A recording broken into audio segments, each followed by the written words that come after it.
A friend of the show, I had sent him an article about a pilot who had died mid-flight.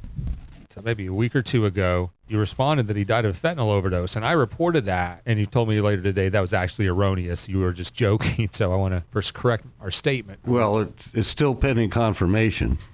The toxicology is still out, but it got me to thinking. To me, it's like, hey, you're flying 20,000 feet in the air, 600 miles an hour. That's not enough stimulation for you. You need some extra. You need something to jazz that up with. Maybe, what about astronauts? Maybe, you're halfway to the moon. You go, oh, you would really spice this up?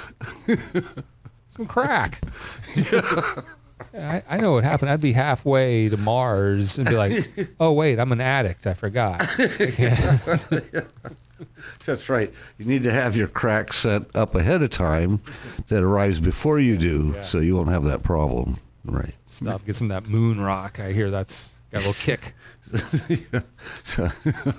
But you were saying the pilots are actually, it can be a little, for enough flights, the magic's a little bit lost there. It's extremely routine, and every day that goes by, it becomes more routine. The pilot involvement has slowly been taken out of the cockpit.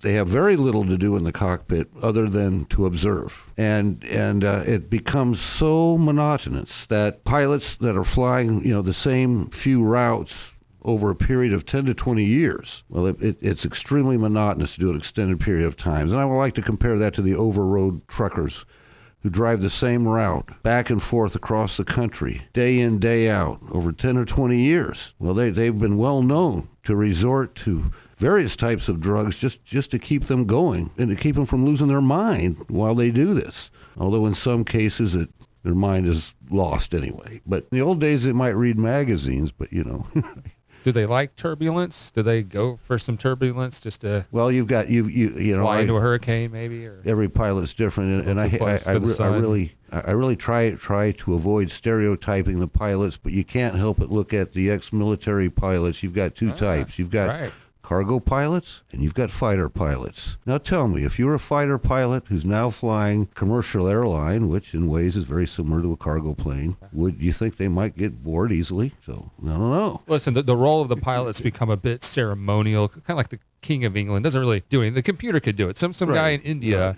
guy in tech support in India could fly you around. The pilot should be out there entertaining, having banquets and stuff. The plane will fly itself. At what point are the computers and the automation even as scary as them failing safer than humans? Are we getting close to that where it would be safer statistically? Well, every day we're getting safer statistically every day. At what point will it be at a level where it's acceptable? Well, it won't be that long, I don't think. I think it'll be similar to other things that have happened that are fully automated now. When's the last time you got on an elevator and there's actually an elevator operator on the elevator? Well, back in the day, any significant elevator had an elevator operator. It's all fully automated now. And that was dangerous at first. Many people died on the early days of elevators. I know what I'm watching on YouTube tonight. You see like videos of dogs getting caught up in elevators on their leashes. And No. yeah.